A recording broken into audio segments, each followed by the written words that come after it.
Hello. I come to you today to talk a little bit about identity in the abstract. And my goal for this video is just to flesh out my ideas. It's going to be another one of those rambly kind of videos. I don't have I don't know for sure what I want to say or what I think. I have some vague idea, but I don't know for sure. Yeah, so this came to me after watching a video about politics, naturally, because I do care about politics a bit.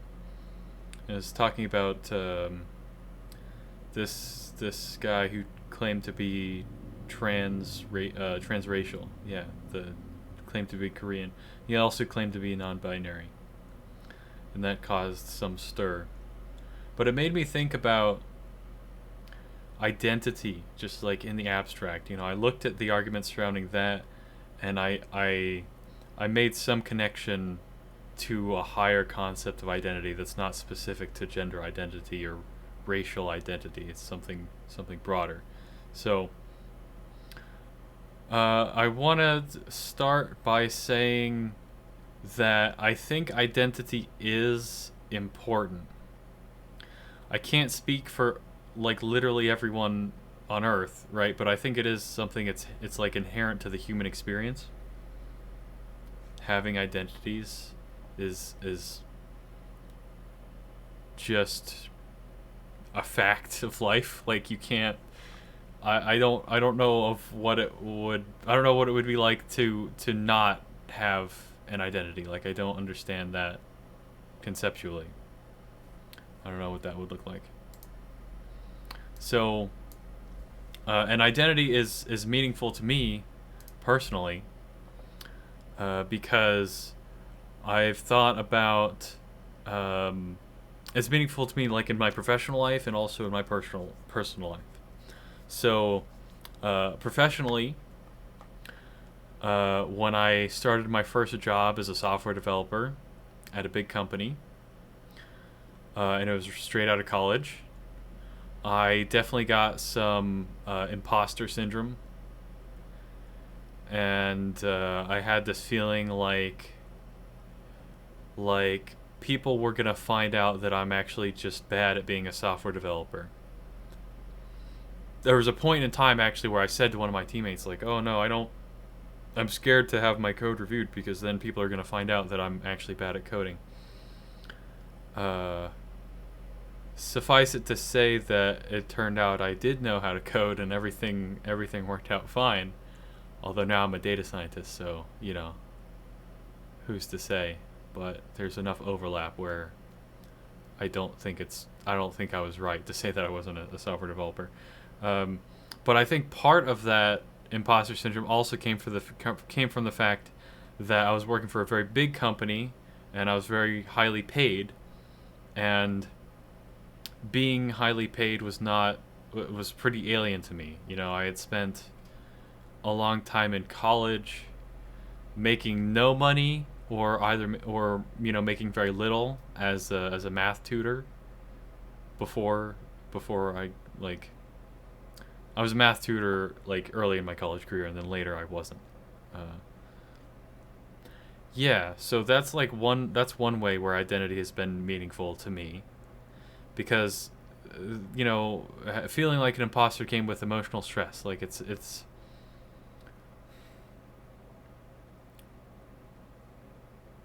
uh like for one thing, a feeling of belonging is really important in your life,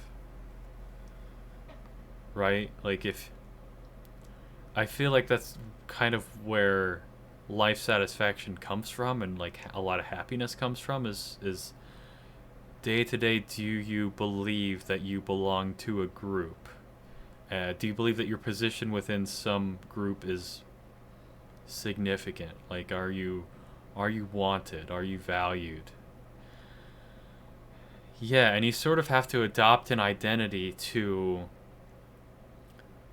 be valued. Is that true? Well, if you can't say anything about yourself, that is an identity, if you can't say anything about yourself other than you're human, and even then, like, maybe you can't say that you're a human, right? Like, so if just fully abstract it, right? You're not even a human. You're just an entity, right? Like, maybe you get spiritual with it. You know, you're just some spirit. Then how can you claim that that's meaningful or useful? Like, how can you claim that you have a that you're needed or wanted or important if you can't distinguish yourself meaningfully from anyone else? Well, that's terrifying. And maybe that's a little bit too deep. That's a little bit deeper than I was thinking of going. Yeah, there's definitely something to that.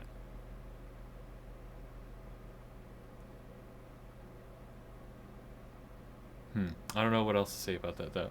Okay, so another part of my life where I think identity has been important is uh is like maleness and femaleness.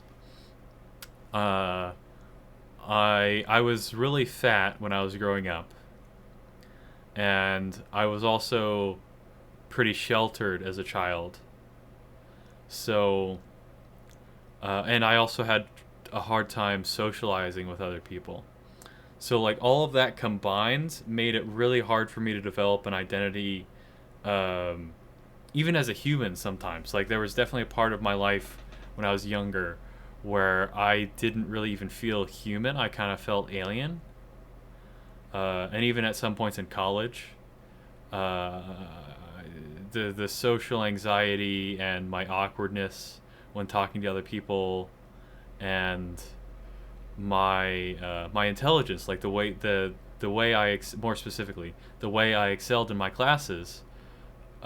People called me a robot sometimes, which, it wasn't done in a demeaning way. It was done sort of like jokingly, and like robots have some positive aspects, right? So if I just focus on the positive aspects of being a robot, you have a lot of calculating ability because you're like a computer, right? But you also lose the social aspects of being a robot, presumably, like, uh, and that's important. Like, humans are not robots, right? And there's a reason that distinction is important to make. Uh, like, um, yeah, and I was gonna say, like, maleness and femaleness as well, right? So like, if I can't even decide if I'm a human, then certainly, deciding between male or female is challenging as well. Because I was always a bit sensitive, was very assertive. I was introverted. I wasn't extroverted. So so other guys around me just weren't quite the same as me. So so it's challenging when you don't fit in very well. And part of fitting in is an identity, and part of the definition of fitting in comes from the words that are associated with identities. So it's like very complicated to parse out, especially if you undermine language itself. Okay, so that's a good jumping off point to the next topic that I wanted to talk about related to this. So I think the right way to think of identity is something that begins scientifically and then transitions to more of a cultural or social phenomenon, something that's like a social construct. So, let me explain what I mean. So, say for example, I had an example I was going to use for this. Let's start with mathematician, right? Okay, so I'm good at math. I once thought I should be a mathematician. Um, you can let's take a scientific approach to the identity of mathematician. Okay, so you first need some scientific, like, objective definition of what a mathematician is. Okay, so maybe it's just somebody that gets paid to do math, and that also publishes math research in, you know, reasonably accredited journals. Okay, so like that's a tenuous definition, but let's assume that we can come up with an objective definition, right? So that we can take this scientific approach. Okay, so then we've identified a group of people by defining, by, essentially putting borders around this concept. Okay. So, they're a mathematician, okay, and that you have this group of mathematicians. And then you observe some characteristics about these mathematicians that makes them unique, that distinguishes them from everyone else. So, publishing math research, well, you're publishing, it just comes from the inherent properties of math, okay? That's like inherent to this definition. And oh boy, like defining math is also kind of tricky too, right? So, but math is like really abstract and kind of esoteric, and like, so what kind of people are interested in these esoteric things, right? People that they're not contributing to society in the conventional way, but at the same time what they contribute does eventually become impactful in certain narrow ways. Like physics benefits from math in some ways, and we benefit from physics, from applied physics in a lot of ways in society, right? So it's like they're just like this strange isolated group that is doing something arcane that nobody really understands, and they're really smart as well because they're dealing with such abstract constructs. And all of that comes from like this definition of what exactly mathematicians are doing. And then by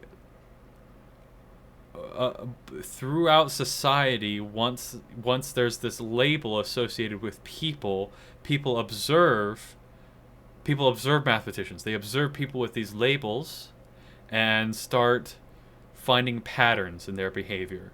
And then these patterns in behavior get propagated throughout the society, and there's sort of a, then that's where the subjectivity comes in. That's where this like social construct comes in. Like when we observe mathematicians and discover patterns in their behavior and then communicate those patterns to other people, and then like whatever patterns happen to be the most easily communicated and stick around, that becomes the social construct of mathematician. And sometimes that social construct of a mathematician can differ from the strict scientific definition. And so like, and then it also sort of, there's like a feedback loop as well, right? So like mathematicians are then affected by this social construct because the ideas and patterns that we observed about mathematicians, then they get propagated to the wider society, and then they propagate themselves back into this this group of people that we've defined, and it influences their behavior and their understanding of what they're doing as well. Because I imagine the first mathematicians didn't exactly know what they were doing. I mean, it's challenging with that because like the first mathematicians go back so far in the past, right? But like the first mathematician, they wouldn't have called themselves a mathematician. They might have just been researching something tangential to something else, right? And then after a while, it became its own discipline. And then it became its own identity group. And then some people, there's fuzzy edges around the group of mathematicians, right? Like already there's problems with the strict definition of mathematician because it includes the definition of math, right? So that's tricky. But then it's also like, if a person in the group of mathematicians doesn't act out the expected patterns of behavior, doesn't act out the typical, the norms that have been constructed in this way that I just explained, then then it's, it's questionable whether they are actually a mathematician, right? So like, um, because if they're notorious for being socially isolated, and then you find them at a bar and you just have a chat with one, and someone asks them at the bar like, hey, what do you do for a living? And they're like, oh, I'm a mathematician. And they're like, no, you're not a real mathematician, are you? Because they're sort of violating the social construct part of the strict definition of what it is to be a mathematician, right?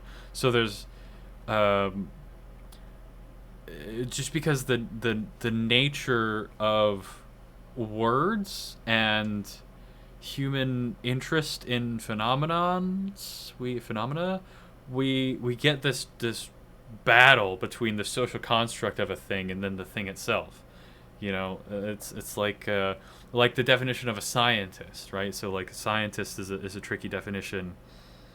What does it mean for someone to do science? And the definition has changed over time as well. And scientist is an important identity group because scientists can be experts on things, and people that are experts on things are given certain privileges. So if we want to talk about the pandemic recently, right? Only people that are scientists are qualified to talk and give opinions on COVID-19. So it's challenging because there's grades to scientistness. So like how recently have they published is one thing, or how widely cited are they? It's possible that like if someone's just a science teacher at a high school, for example, they've never done any research, they've never published any papers, are they actually a scientist? Even though they may be training future scientists, are they actually a scientist, or are they just like a science teacher? What identity applies? When specifically does someone cross the line from not being a scientist to being a scientist? Like it's tricky. And then if it's something like a job, right? That's just an occupation. You can change from one role to another. I changed from being a software developer to being a data scientist, and data science in particular has a really challenging identity problem because there's so many different ways to do data science. Where there's a lot of debate as to, well, like how much research does a data scientist actually do, and like does machine learning have to be part of data science or no? So it's like any word you pick out, any identity you pick it's really challenging to actually properly define them. But at the same time, it's important.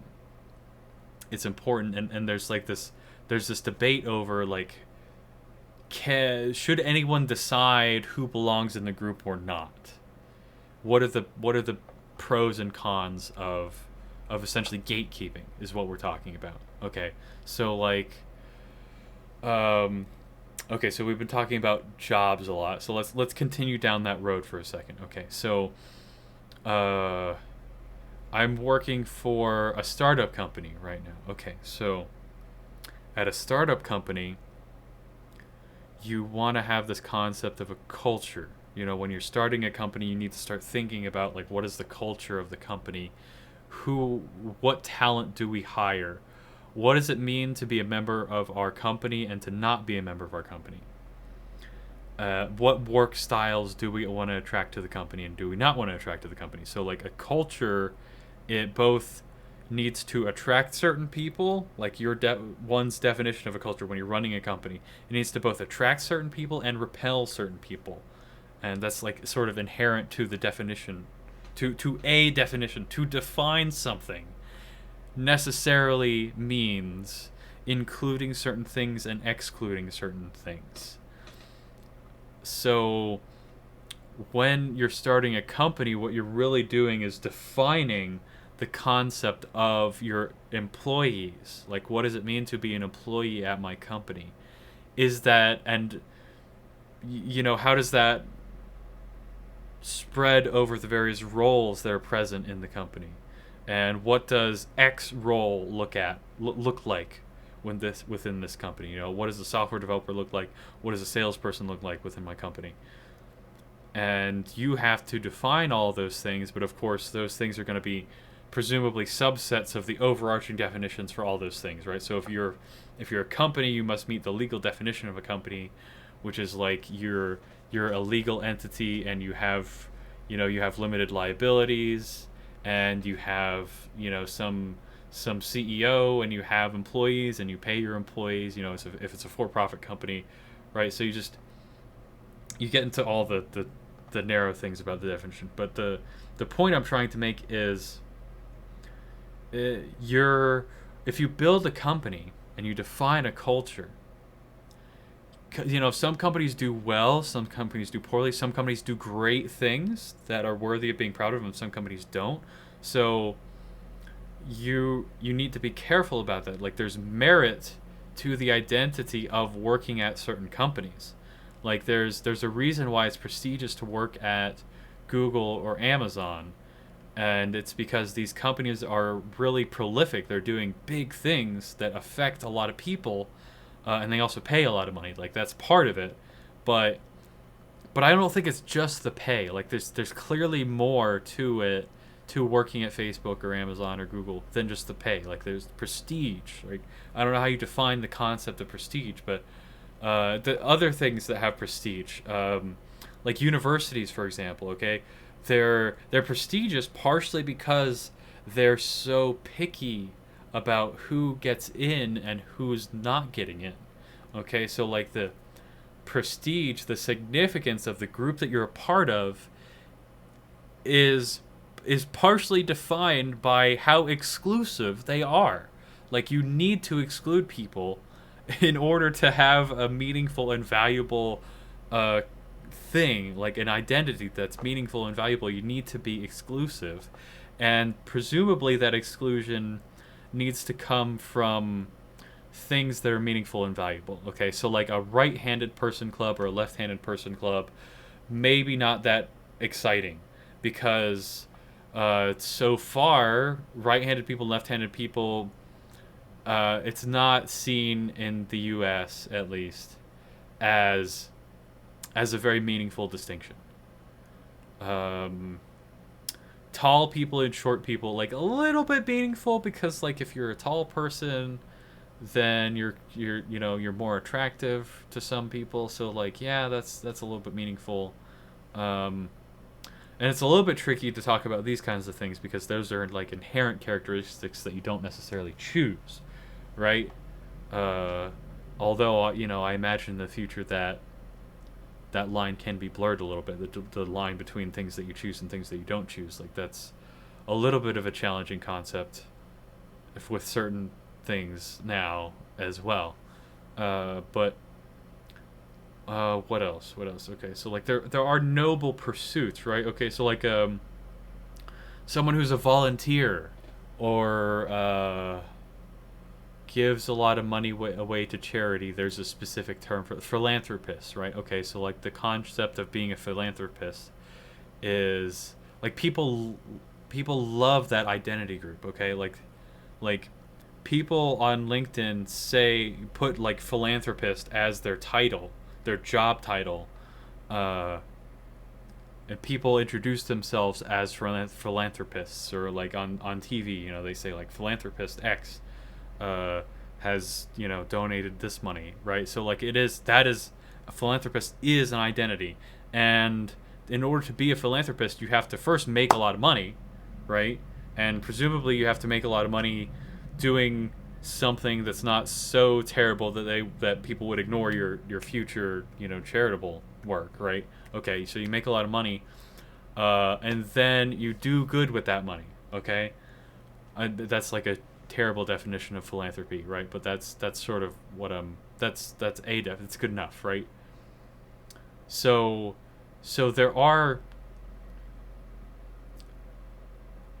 worthwhile identity groups, and they're like important to society. They are things to be strived for. They're And some of them are like so valuable and meaningful to people that they're like sufficient to be life goals. Okay, so like a tenured professor, like some people's life goals are to be tenured professors. Okay, so like identity groups clearly matter. They're clearly really important to me, at least. Like if everything that I've discussed so far is sufficient evidence, if that's convincing, then yeah, I think I've made my point. Okay, so um, all right. So what about this distinction between like um, inherent characteristics and non-inherent characteristics? Okay. So like there's even more gradation there. So okay. There's characteristics that can be described objectively and things that can't be described objectively, right? So we already discussed about how there's this fuzziness with all definitions, and then a definition has a parallel social construct associated with it, okay? But then there's also the concept of you describe something objectively that somebody does not choose, okay? And that's really tricky. Okay, that's really tricky.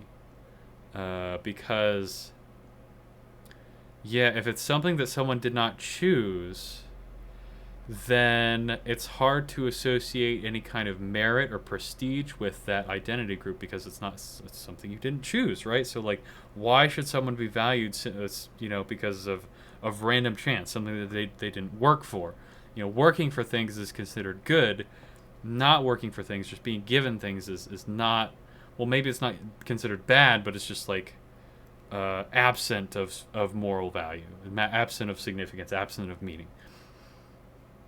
Okay, so but at the same time, all right. So circling back around to what made me interested in talking about this in the first place is the concept of male and female. Okay, well, transracial, we'll put that aside. Okay, let's just talk about male and female.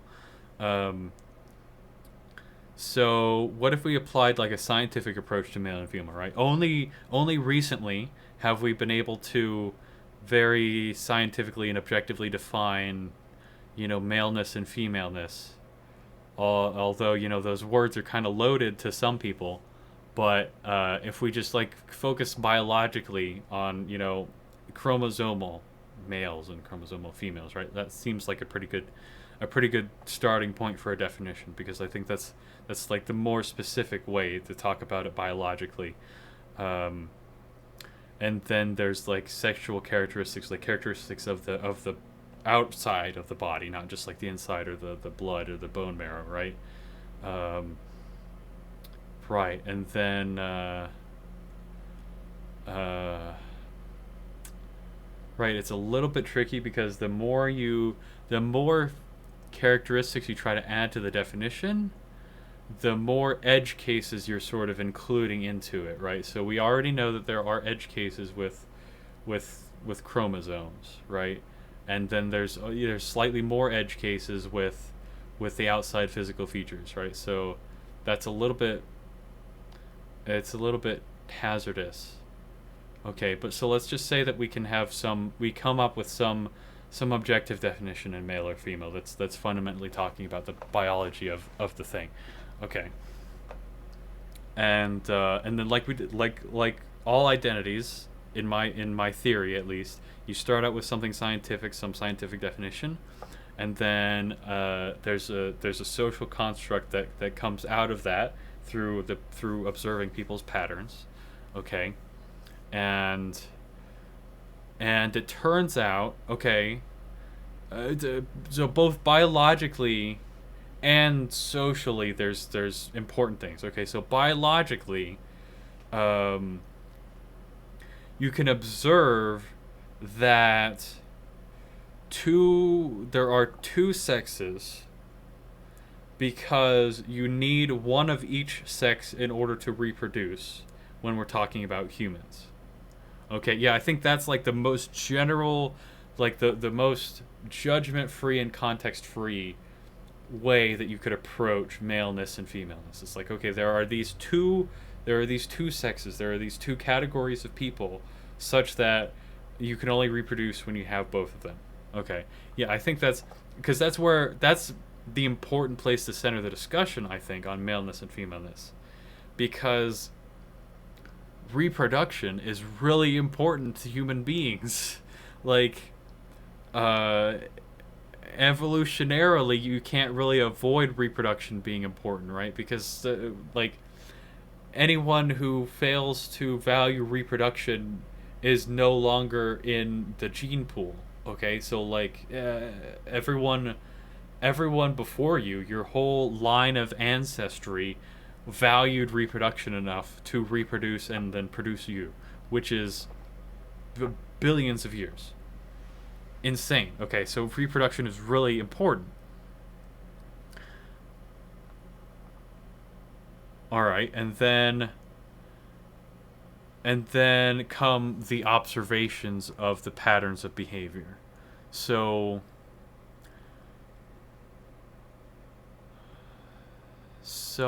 I think it's useful for people to look at men and women who successfully reproduce and to try to learn from them, because that's an identity group that you could aspire to. You might want to aspire to the identity group of male or female if you want to reproduce. That's just like a completely utilitarian view on it, similar to the utilitarian view that I had with a lot of the other identities. Like, why would you want to be a mathematician? Well, because you contribute to society. You do great things, or like maybe it's just money, right? So why would you want to be an employee at some big company? Well, so that you can make a lot of money and you can work at this company that has a big impact on the world. So you would be interested in whatever characteristics there are for that identity group, so that you can presumably mirror those characteristics, so that you could have if you meet all the characteristics of that identity group, presumably you'll be allowed into it. I guess that's the goal. That's one way you could look at an identity group. You define a goal relative to that identity group. There's other ways to engage with identity groups, obviously, but that could be one way of engaging with it.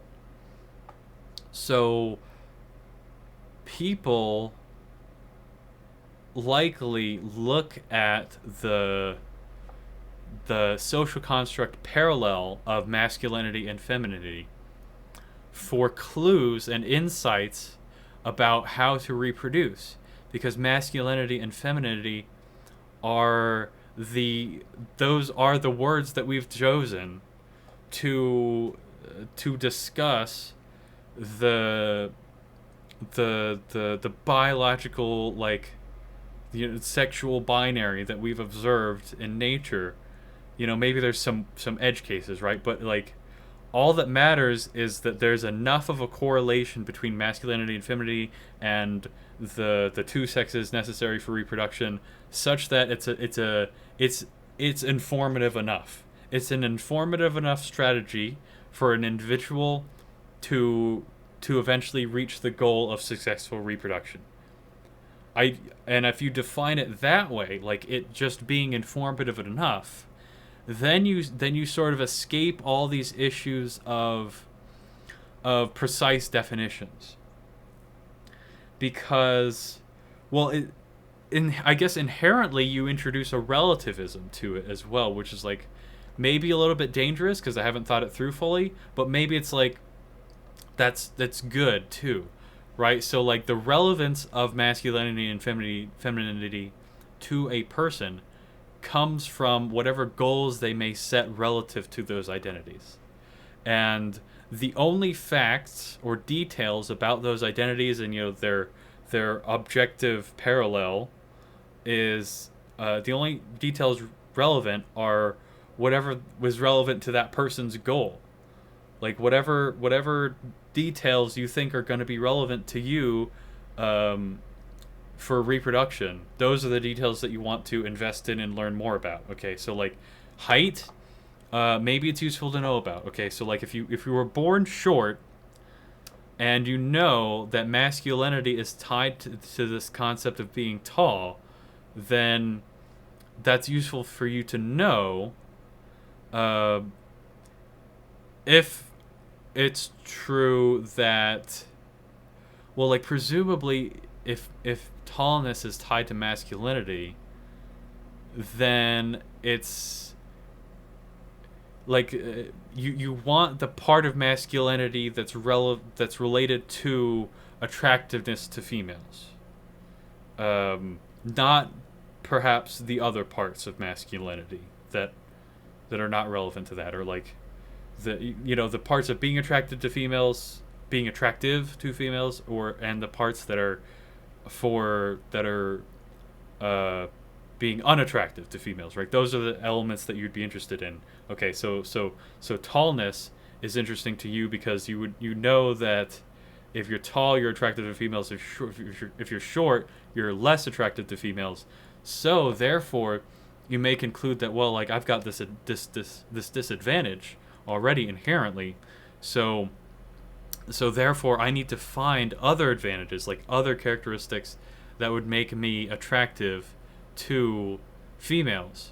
Like, it introduces this reality that, like, your masculinity score, your attractiveness to female score is lower, and that's like useful information to have, because you want reproductive success. Like, why wouldn't you want to know whether you're more attractive or less attractive? Like, that's useful information.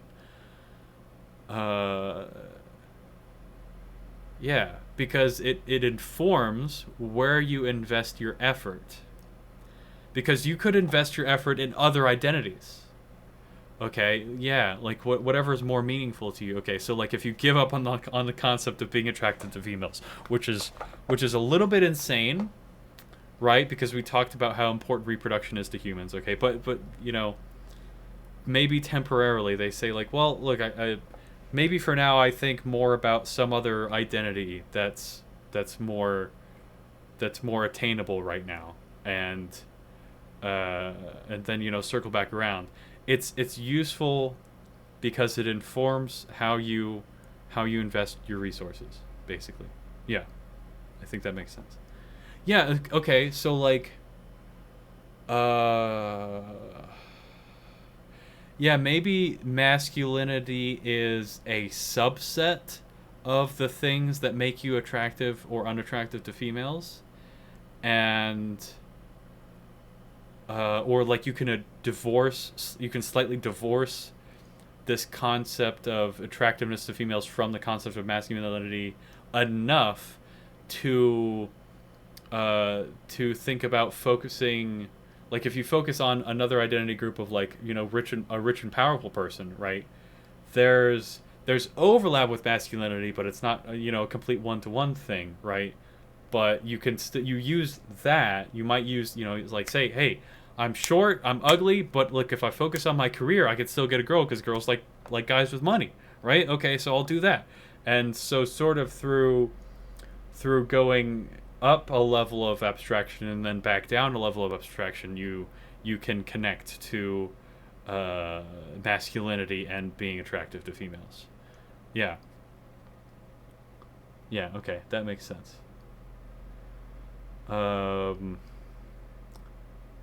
Yeah, okay. So if I've established the fact that having defined identity groups, even if they're social constructs, okay, social constructs are still useful because they represent the ideas of people, and in a completely in like it doesn't matter if you're correct about the definition of something, if literally everyone disagrees with you. To some extent, like, it's like there's some problems with that for worldview, because it's just like, oh, the consequences are the only thing that matters.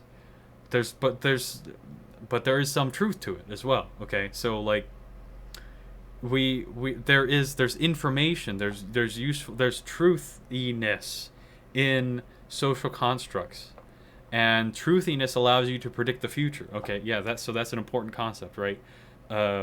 Something is true if it helps you predict the future. So there is truth in, you know, objective definitions of things, and then there's also truth in social constructs.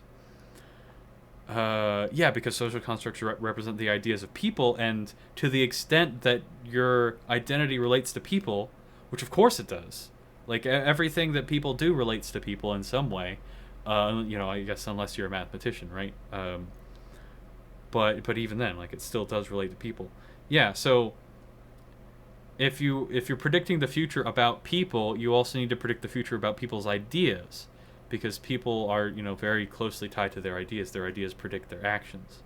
Okay, so so what am I trying to say? So I'm saying that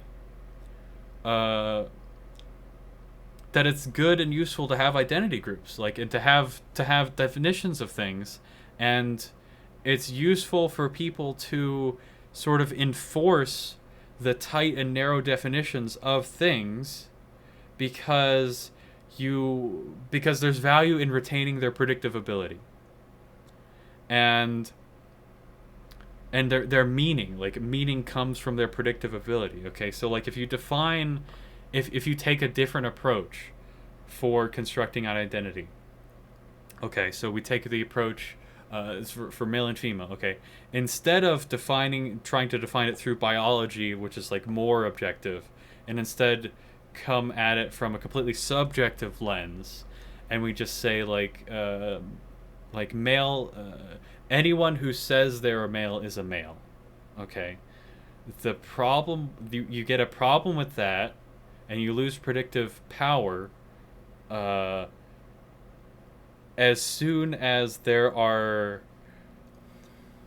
well, I want to say as soon as there's females saying they're males, but that, you know, if we get back, it's like a circular definition problem. But so basically, coming at it from a subjective point of view introduces more variation. I guess that's one way you could put it. Okay, so if you come at it from a biological point of view, biology informs behavior, and that's part of why the definition of masculinity is a little bit restrictive. I mean, to be honest, it's a pretty open and wide definition, right? Like, it applies to half of the humans in the world, pretty much.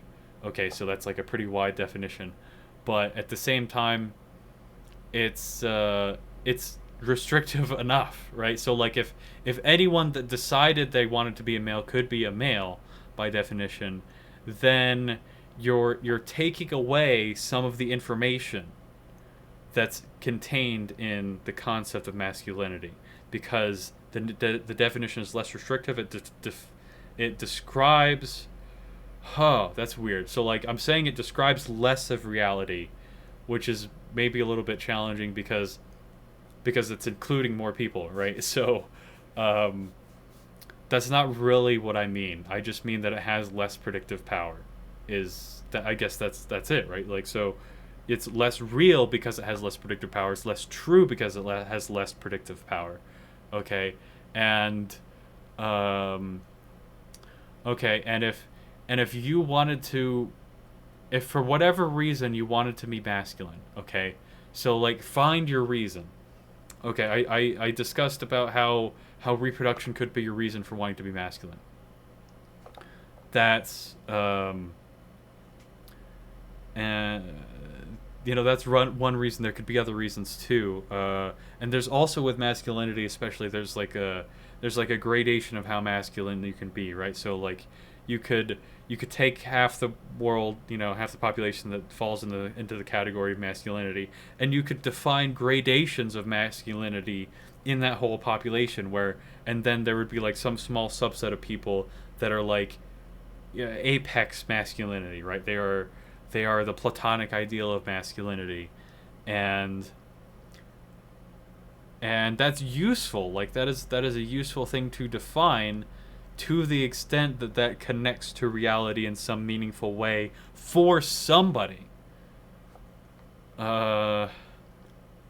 Right? Because like, identity groups are meaningful partially because of the goals that people connect to them. Okay, so like maybe part of our problem with identity groups is stemming from this fact. So you'd have to understand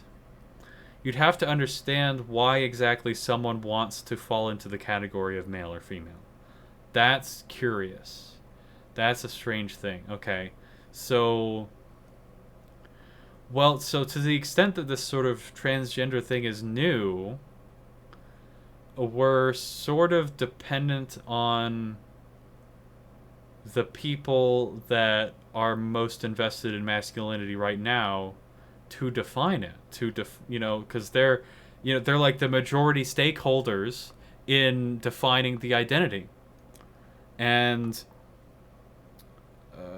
like the majority stakeholders in something sort of inherently have a right to define it, just like the employees at a company have a right to define what the company culture is.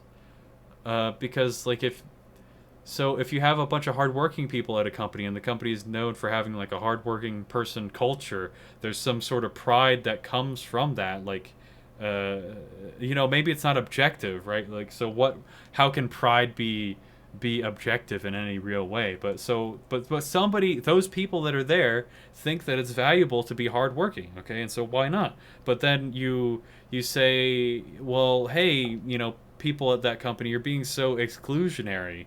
Why are you gatekeeping people from being in that company?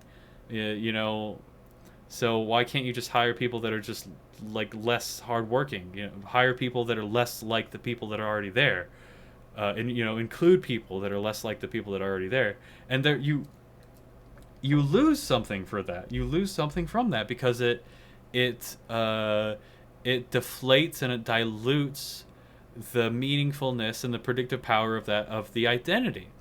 Yeah, because you would be decreasing its predictive power, right? So like if you say, hey, I'm working at X company and there's 20 people that work there, okay, and if all of those people that work there, or like 99% of them, are really hardworking, and you say, hey, I work there, then it's a reasonable conclusion to come to that you're hardworking, okay? But if it just so happens that like half the people there are hardworking or half are not, and you said, hey, I work at this company, then you would say, well, are you like are in the hardworking half, or like what is so I don't know, am I supposed to be impressed if you work at a company where half the people are hardworking and half the people aren't? Like, so what's the big deal? So yeah, there's value in defining, in having judgments.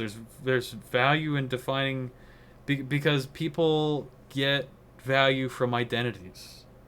People feel pride and importance coming from identities. That's, I mean, and surely the people that want to identify as masculine or feminine, surely the people that want to identify as those already understand the value of the identity, because otherwise they wouldn't be attempting to identify as that in the first place. If they saw no value in the identity, they wouldn't define a goal in relation to that identity.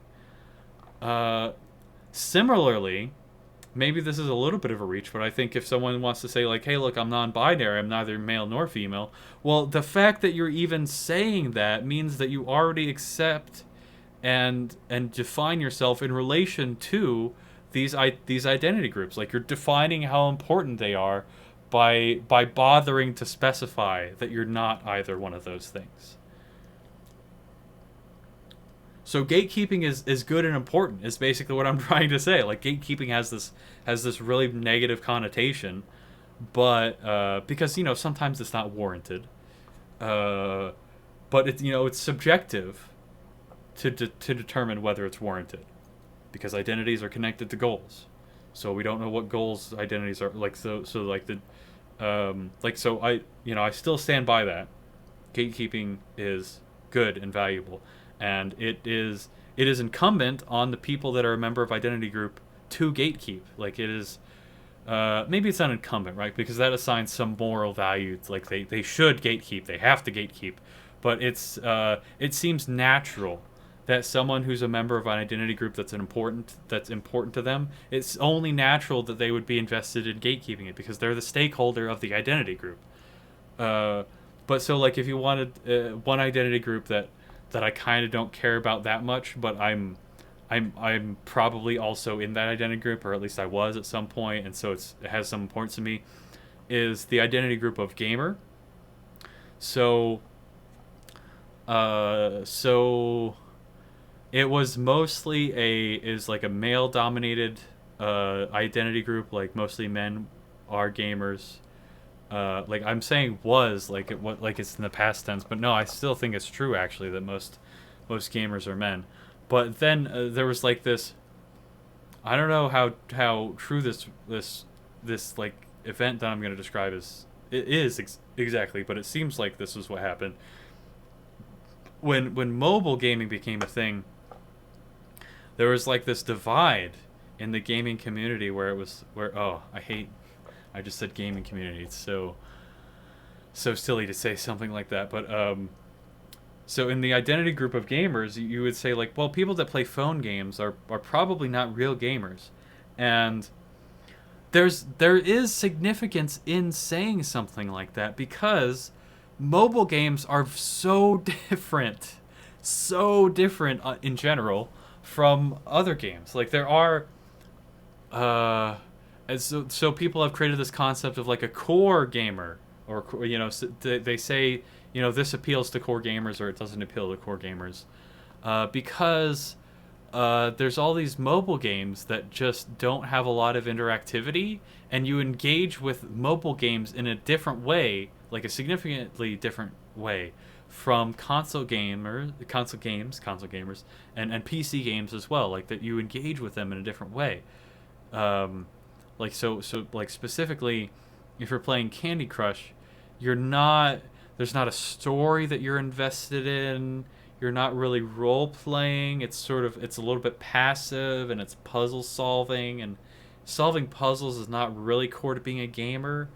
Core to being a gamer, at least how it used to be, was you're playing like action games, or you're playing a competitive multiplayer game, and you're so into it that either you're like nerdy about it and you know an excessive amount of details about the game, or if you're playing it competitively, you might be so into it that you're like getting sweaty and stuff, and you invest hours and hours into it. Like those are all parts of the identity of being a gamer. Whereas if you just happen to play Candy Crush, it's like those aspects of the identity don't apply.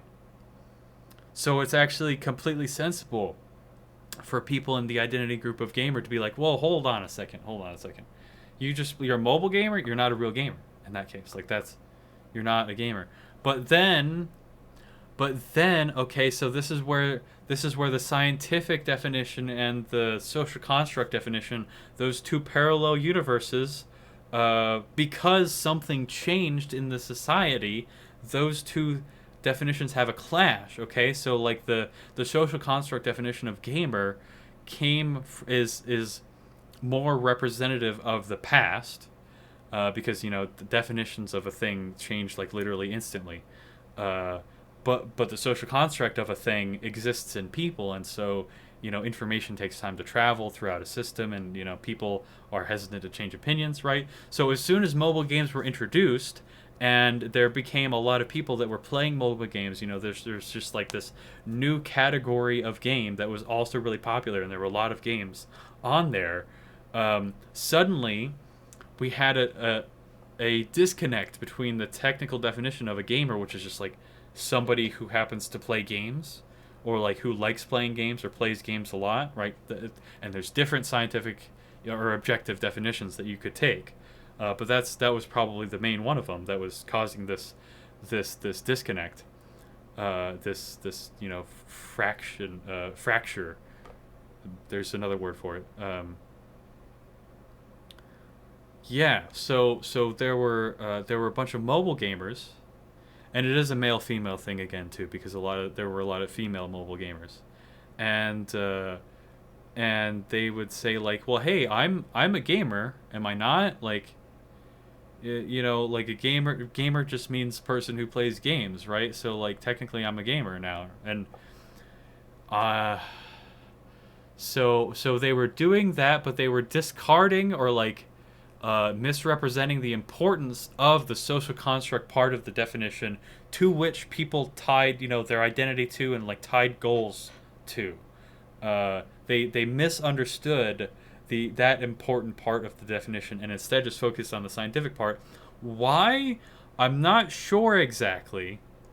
Right? So like I'm not sure why it is or why it was that women wanted to feel included in the category of gamer, because for a while it was kind of a pejorative. Um, but you know, it's yeah, I just don't fully understand that ideology, honestly. Uh, so, but yeah, so they had some goal. Female mobile gamers had some desire to be connected to the identity of gamer. They like asserted some right to be connected to that identity, and there was pushback because there were people that for good reason, at least to them, that gatekeeping the definition of gamer, it preserved some meaning of the term gamer, and so therefore preserved their identity and preserved some of the meaning in their life that comes from that identity. They didn't want it to be diluted, but for whatever reason that debate seems to have died down, perhaps because maybe gaming communities are insulated enough to where it's like, oh, well, yeah, so you can have the definition of gamer, but I'm still like a member of X gaming community. Like I play some particular game, and that identity is sufficient enough for me to sustain myself. So like I don't really care about the whole. You can have the definition of gamer, or we come up with a more specific term that's like, oh, well, I'm a console gamer, or I'm a PC gamer, or I'm a core gamer, or I'm an RPG player, something like that. And then so you preserve your identity, but it doesn't change the fact that we did redefine this. We culturally had to redefine the definition of this word, and it could have easily been that there was the social construct, like that part was significant enough that rather than using the perhaps outdated scientific definition and saying that had the most significance, we could have said that the social construct is the most significant, and we should use that to inform the definition of gamer, and then use other words to define what a mobile gamer is, right? Okay, so we could have just said gamer belongs to core gamers, and then mobile games is just something else. You come up with some other term. It could have happened that way, and I'm not.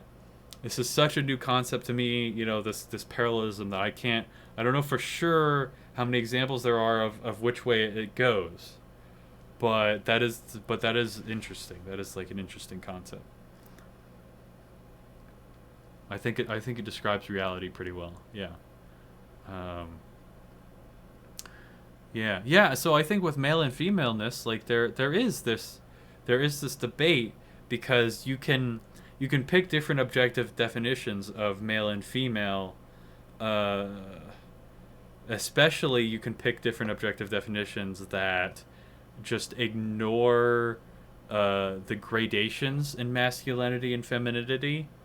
That's sort of part of the objective definition. That's like an inherent flaw, I guess, with it, is that you can't really define gradations when you have just like something that's purely objective.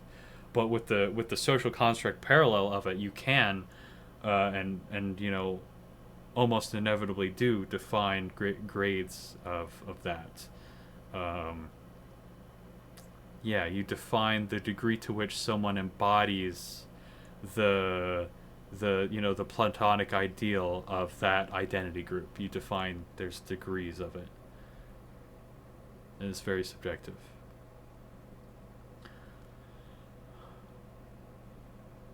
Okay, I'm looking at my notes. I think I covered everything that I wanted to cover. That was okay. Yeah, so that was a trip. Anyways, thanks for watching. if you did, and wow, it got darker in here fast. But anyways, I'll see you later.